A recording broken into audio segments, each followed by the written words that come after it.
Тоше Коплазаров, да ве поздравам и да ви се заблагодарам. Вечерва сум благодарна за 3 работи. Една е што ве има во толкав број, втора е што конечно после 4-5 години успеав да ја донесам во Струмица Лидија Демковска, а третата е што дождот ни го прости денот. Едноставно ни овозможи еве оваа ноќ да бидеме сите повторно заедно во име на поезијата. Јас оваа ноќ ја започнам со една песна од Лидија Демковска од далечната 2009 година, кога бев на Струшки вечери на поезија. Незиниот поетски опус најде место во една заедничка книга обвивка на сите познати автори кои творат и на нашето и на туѓо подлегле. А потоа ќе ве оставам да уживате во поезијата која што ќе ја слушате во интерпретација на Катерина Панов-Кожаров, Мариета Гуциева Дукич и на Сузана Мицева. А веднаш потоа ќе слушнеме збор 2 за животниот пат на Лидија и истата ќе ве поздрави. Останува можноста сите заинтересирани кои сакаат да се пројават со своји стихови, да им отстапиме можност да го направат тоа.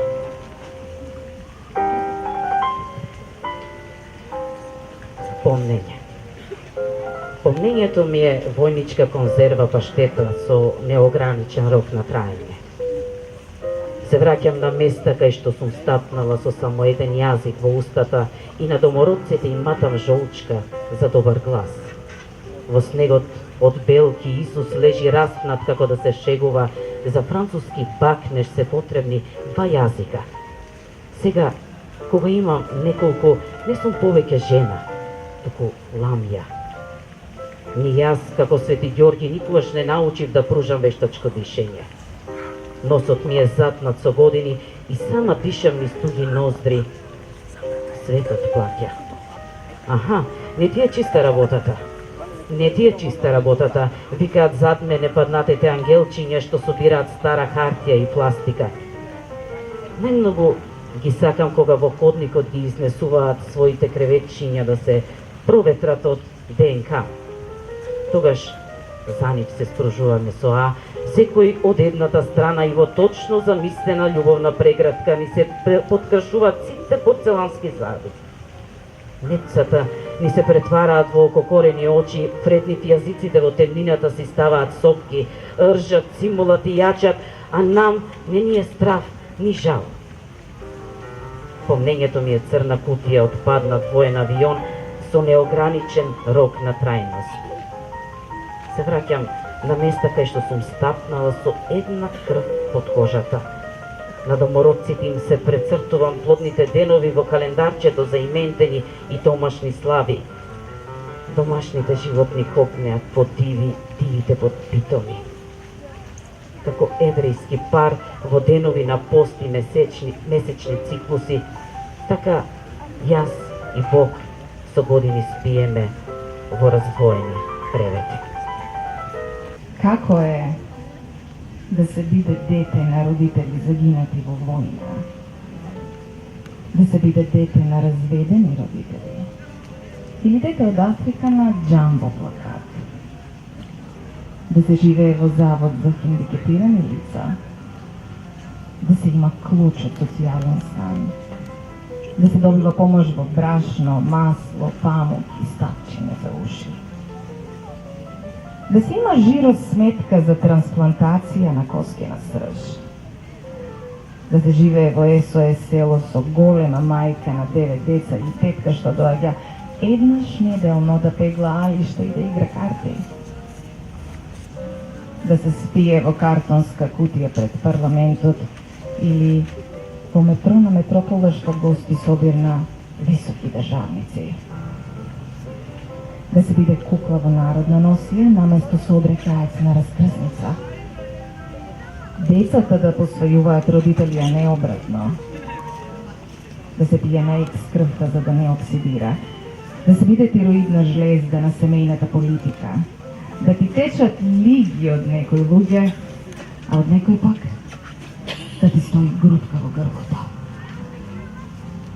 Да се чува најмеката бришалка за гостино подстранство, а најтврдиот кревет за самоубиецот што преживеал, да се биде чапал во окото на Бога, да се собере со знанието во лажичка леплив сируп, да ти бидат ставовите испрани чорапи што не си го наоѓаат својот пар, да не ти се повеќе точне ни кожата, ни земјата, да се обеси за манастирската липа човекот што последен ти го пакна челото, да се биде актуелна тема за нискобуџетен филм, папокот да се повлече пред јазикот, а јазикот пред живата мера на духот. Да се стане подстанар на сопственото постоење. Да станеш свесен дека животот е игра на некривач, со бранови повисоки од себе. Патување. Времето те прегази во мигот кога тргна. Во автобусот преку границата кондуктерот ги избриша седиштата со заборавена брошура за човековите права. Врз прозорците на другите патници не врнеше. Само врз твојот капките удираа како камења, исто како на излезот од едно познато метро, кај што врне без престани малите сирачења дуваат лепак во пластични кесиња, исполегнати на подвижните скали. Душата ти трепереше во тампон зоната, телото ти изјаеше како испразнет шкаф пред селитба, ноќта беше безсмислата на денската смисла.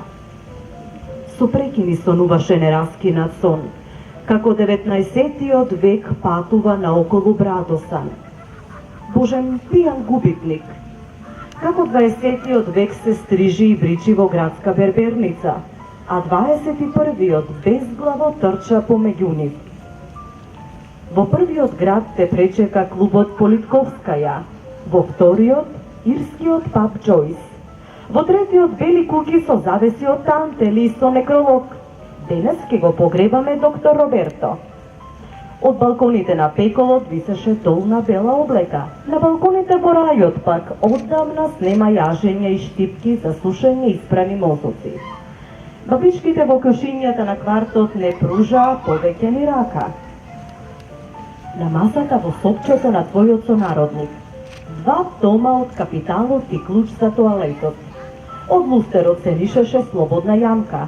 Ако биде се добро, еден ден овде ќе станеш и ти поштар кој со брзопче клучеви ќе ги отклучува градските гробишта и на мртвите жени ќе им ги чита писмата од мртвите мажи.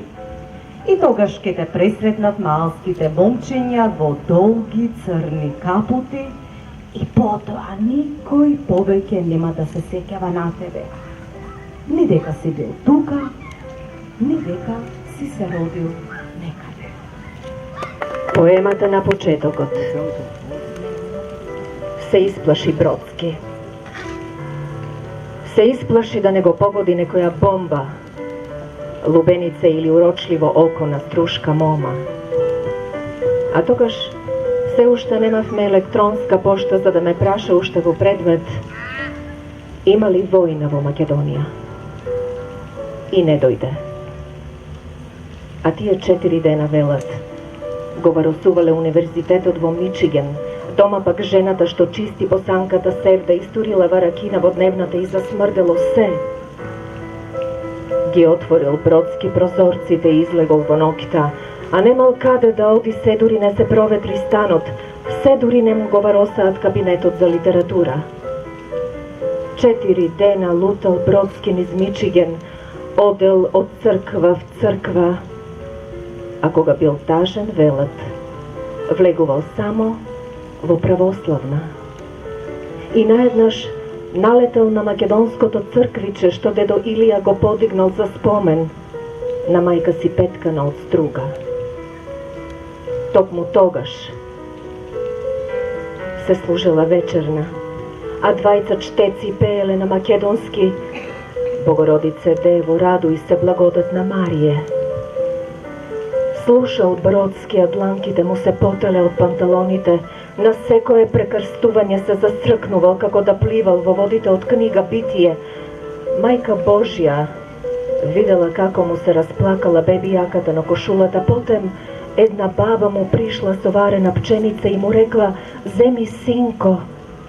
Задушена свекрва ми петкана од струга: "Бог да ја прости," ми ги изгледа децата.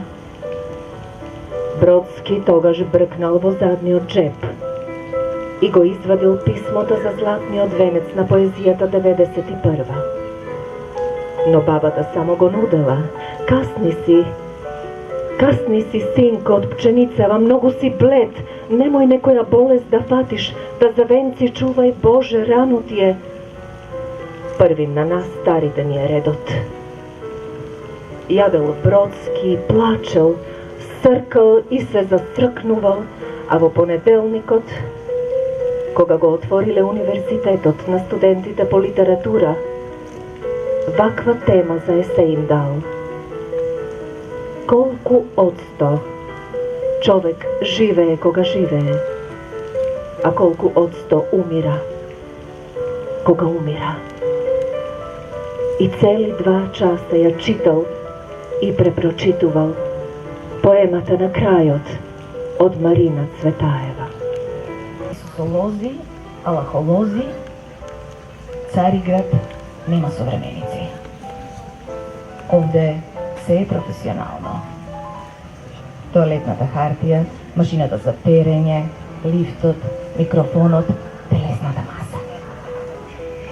Отаде совршенството умот и ограбен сев што крие само уште така. Живеам крај храм нафрлан со клима уреди како за доцнати си паници кај старци. На домофонот цел ден некој ме прашува дали во зградата има свиречна хармоника. Може би знае чуварот на знамењата. Едното црно, разресено од домашните меличења, што се вее од балконите на самоубийците. Другото национално, избледено од перење, што се вее од прозорците на убийците. Помеѓу раѓањето и смртта, животот нема гаранција. Единствениот сервис за поправки е се уште во нас самите. Понекогаш горе што посакувам да сум воен инвалид. Да лежам врз бришалка за плажа со мотив на гола жена пристигната од Шведска со црвен крст. Но залудно. На ваков ден му е потребно целото мое тело, а на ноќта само торзото. Независно со која рака се крстам, 4 страни на светот го промашуваат срцето. Ке го заштитам со апликација без мајцата, со глава од Че Гевара или со веронаука? Таоизам. Shit happens. Buddhism. It is only an illusion of shit happening. Islam. If shit happens, it is the will of Allah. Јеховини светоци. Knock knock, shit happens. Христијанство. Love your shit as yourself. Само една песна знам да свирам на хармоника, но и таа е ремейк на историјата. Брисот од мојот болен зајак го прати во Виена, а од болниот светител во Рим. Како Ингибор Бахман, секој резервен дел се враќа дома во туѓе возила. Постоење издолжено во мртовечка кола, кому живите отаде стаклото му симнуваат капа и му мафтаат како кога се родил папа. Кога саканиот се врати од Цариград со жолтите дуњи, Фатма од оној свет кисело му се насмевна. Разликата меѓу човека и Бога, мил мој, е само една. Човек првим наоѓа, па губи. Бог првим губи, па наоѓа. Азиланти. Под земјата се наоѓа најголемиот центар за азиланти. Тоа се самоубийците, емигранти на оној свет, неприфатени, потиснувани и измачувани во овој. Подземниот азилен центар нуди слобода на движење од периферијата кон центарот и обратно, 3 оброци на ден и дневна пропусница за прошетка. Азилантите имаат конфекцијски број на својата алка. Но гледај, обичните мртовци штрекуваат со глад за прекубројноста на самоубијците околу нив. Не сакаат азиланти крај своите уредни домови. Не сакаат распрлани јамки, празни шишенца за лекови, искршени коски од паѓања и надуени мебови од давења. Во своите зелени градини поставуваат крстови наместо плашила за оние што умреле без Божја волја. Азилантите се спунети и лути, со една нога наназад што постојано се враќа. Едни заборавиле да остават порака, други да ја бакнат керката.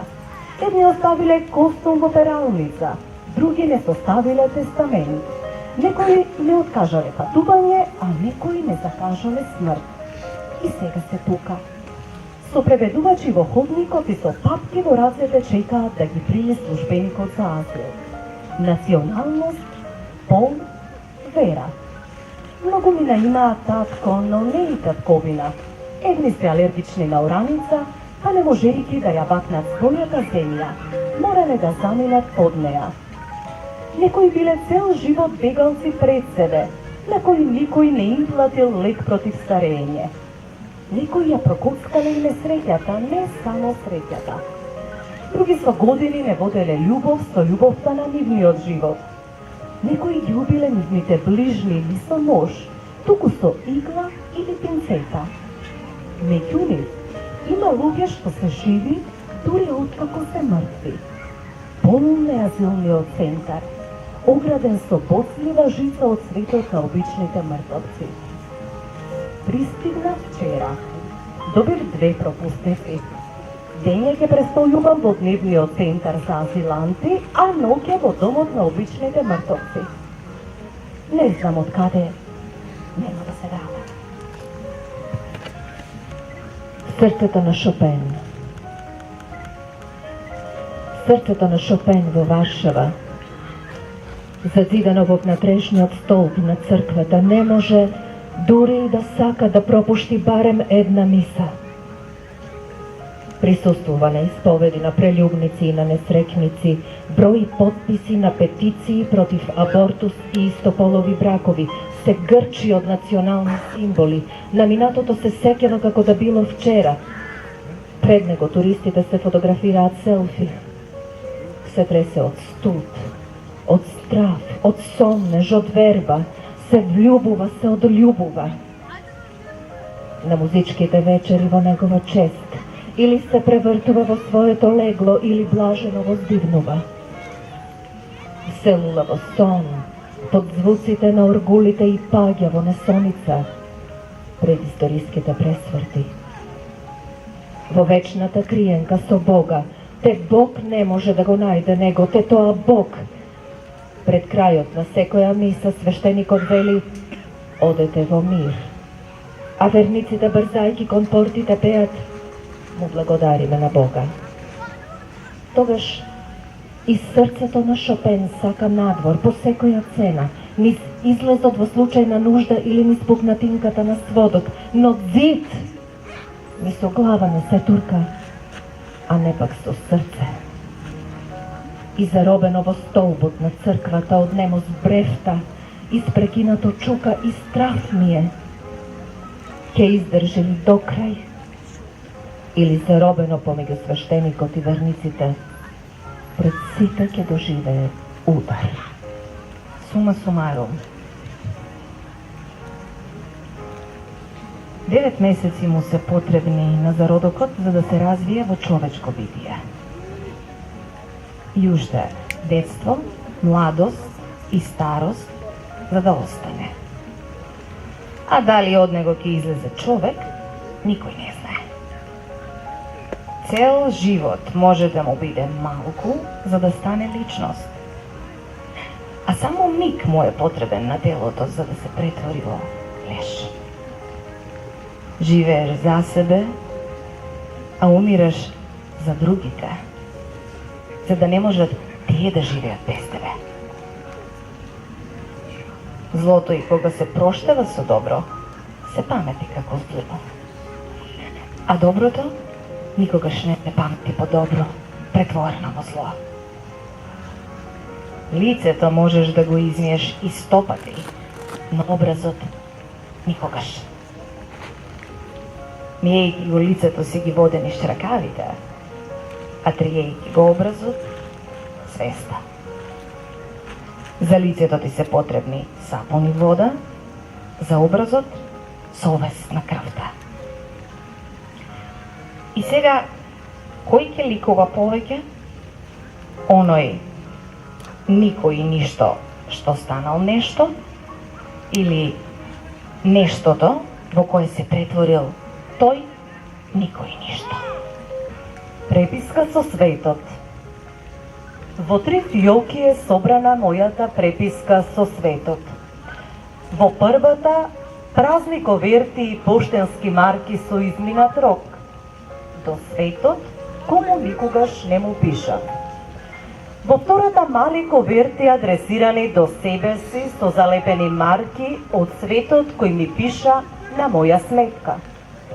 Во третата, прашина заграбена во пајакова мрежа, единствена трага од светот кој никогаш не ми одговори на писмата. И сега, седната врз шкафчето од Иберка, дори ушите ме жежат, станувам свесна.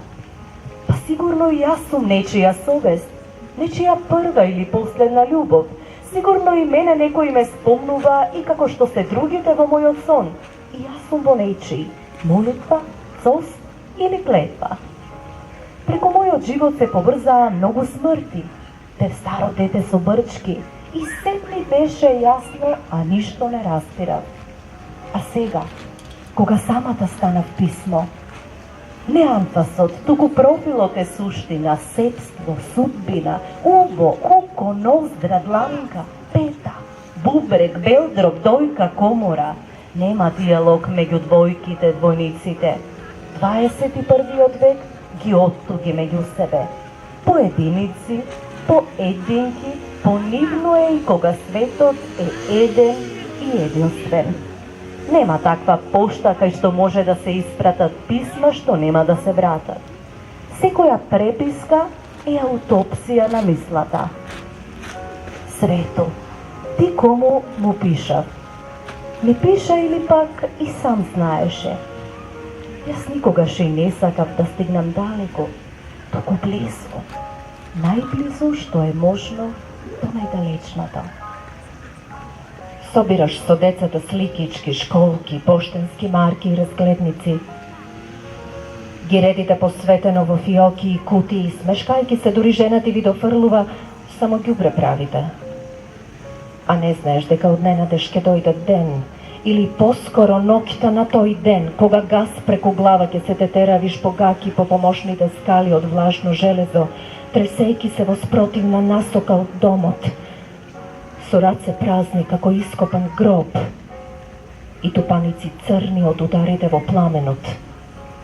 Нуркаш надвор од диаметарот на Божјата волја, гледаш зад себе, а нив ги нема, далечен крик и штама, гол и мап, што те тера во живот.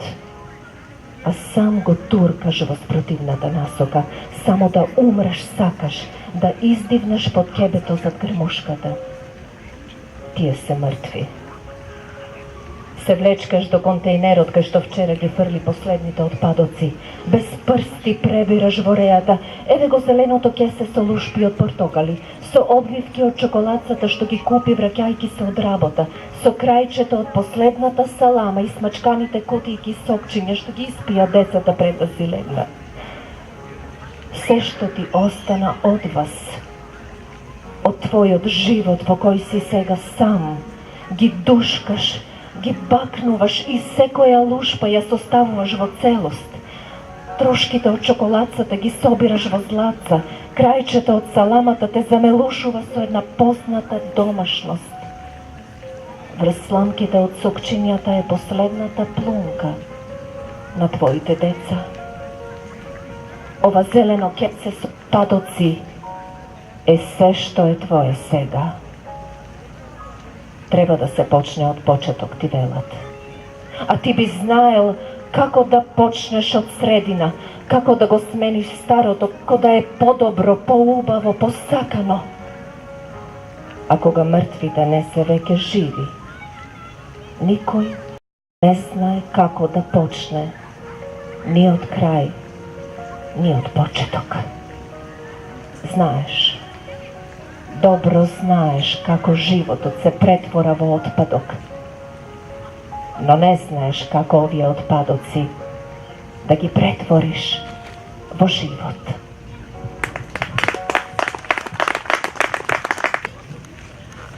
Полесно е кога поезијата доаѓа од зад грб.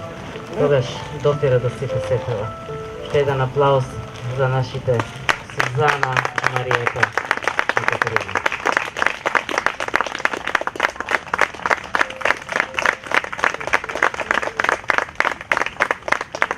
Лидија Динковска е родена 1971 година во Скопје.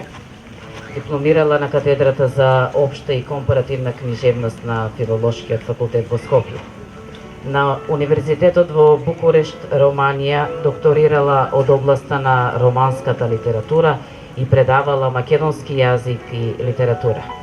Сега живее во Љубљана, Словенија, и преведува словеничка и романска книжевност на македонски јазик.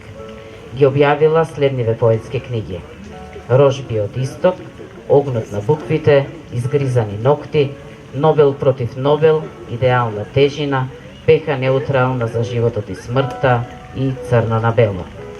Објавила 3 романи: Скриена камера, Резервен живот и No We. Книгите ѝ се преведени на повеќе од 20 јазици, добитник е на повеќе книжевни награди, поетските Хуберт Бурда, Поезис, Тудор Аргези и Европската награда за поезија Петруц Крду. Наградата за проза Стале Попов при Друштвото на писателите на Македонија и наградата на Европската унија за литература. Била номинирана и за Американската награда за најдобра книга во превод, како за поезија, така и за проза, на германската Берлински мост и на полската Европски поет на слободата. Учествувала на бројни книжевни средби, читања и рецензии широм светот. Председател е на жирито за наградата Виленица на истоимениот меѓународен книжевен фестивал во Словенија. Да ја поздравиме Лидија Динковска.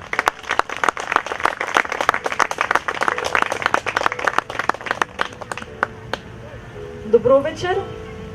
Во некои градови се стигнува преку други градови, земји, села, планини, мориња, така што јас во Струмица стигнав дури во мојата 47 година од животот, иако го видов половина свет, Струмица беше некако секогаш далеку. Меѓутоа Вања веќе неколку години упорно ми испраќаше покана за овој фестивал и секогаш поканата стигнуваше или по моето враќање од Македонија во Словенија, или кога не планирав да дојдам во Македонија, значи секогаш или прерано или предоцна. Оваа година се погоди точно на време. И јас мислам дека стигнав на вистинското место во вистинското време. Иако временски не сме баш во јули во Македонија, меѓутоа барем нема дожд и навистина се чувствувам многу убаво во овој ваш парк, покрај ова езеро кое ми шумуваше цела вечер зад грбот, а пред мене беа девојките кои толку убаво рецитираа, што се прашував дали јас сум ги напишала тие песни или можеби нешто и самите додале во нив. Навистина убава атмосфера, многу ви благодарам што дојдовте и ќе си ја земам слободата да прочитам лично една песна која е сепак поврзана и со Македонија и некако со оваа атмосфера овде, која што организаторите толку убаво ја направиле и ме подсетува на детството поминато, например, во селото Шлегово, овде во Македонија. Сите овие нешта што се овде ги има во детството, но одамна не сум ги видела, а сега имам чест да седам покрај оваа синија, покрај оваа софра со овие бардаци и на триножно столче на кое што не сум седела речи си 40 години. Ви благодарам на сите и за крај песната Ехо. Под примордијалната куќа ехото се враќаше од овој свет. Прелетувајќи ги дуњата, низите тутун и ракијата во казанот, ни носеше поздрави од ближните. Живи бевме тогаш сите. Моćниот меур на закланите младенчиња беше најиздржлив балон на светот. Супата од остарениот пепел не сакаа да ја јадат ни свињите. На дното од котелот за сапун ненадејно се појавуваше ѕуница. Ѕунеа светските култури на Македонско радио, трета програма, во одајата со мирис на печена тиква и чорапи испружени на чпоретот, кај што баба ми сплете волнено елече, погодно за секое годишно време. Кога ми омале, замина во светот и живее во него црно на бело. Крвта, мешајќи ја со вода, не сетив кога се претвори во плумка. Исто како што примордијалната куќа најпрво беше дом, па имот со даночна стапка, па руина во судски спор. Сега под куќата викаме ли викаме, а ехото се враќа од оној свет. Прелетувајќи ги гробовите и буништата, ни носи поздрави од самите себе. Ви благодарам. За крај, доколку веќе не ви застави, дали имаме некој кој што навистина сака да сподели дел од своето творештво овде и сега? Јас од рефлекторите баш им не гледам.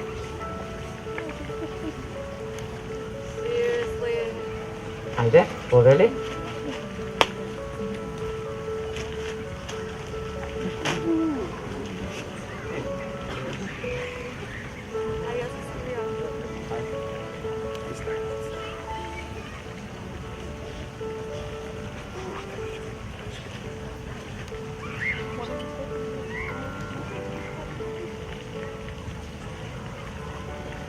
Добро вечер, јас сум Славе Котевски, ученик во Соујане Сандански, Струмица, и се ќе представам со една песната напишана за мојот дед.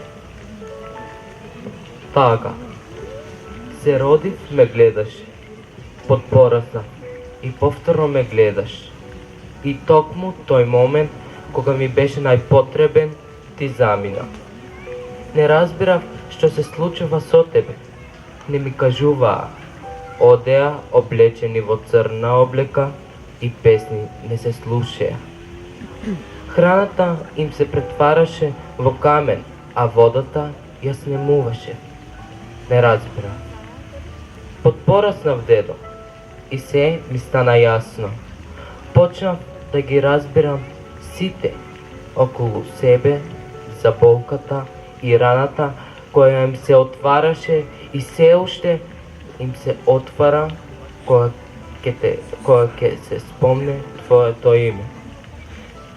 Зошто ангелите не те оставија уште малку да поживееш, но знам дека ти си во рајот, иако кога и да ми поминеш во мислите, тагувам, дури и понекогаш плачам.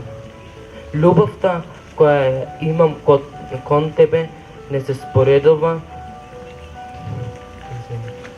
со ништо на овој свет. Откако откина голем неразренлив дел од мене, полн со тага и копнеш да се вратиш. Ти беше добар човек, дедо. Ти ниту на мравка не нагазнуваше. Твоето заминување на небесата беше една од најголемата тага за сите кои искрено те сакаа. Те сакам најмногу мој најдобар и најмил дедо. Ке те помнам под спомените наши, те сакам дедо, почивај во мир. Браво. Дали имаме некој друг? Значи сепак студот го прави своето, а еве имаме уште едно младо дете. Подели. Добро вечер на сите. Јас сум Василак Јургиовски, исто така ученик во Солјане Сандански Струмица. Јас пред да дојдам ме читав лектирата Кандид од Волтер и баш ме погоди на мисол што беше напишена. Јас би сакал само неа да ја прочитам.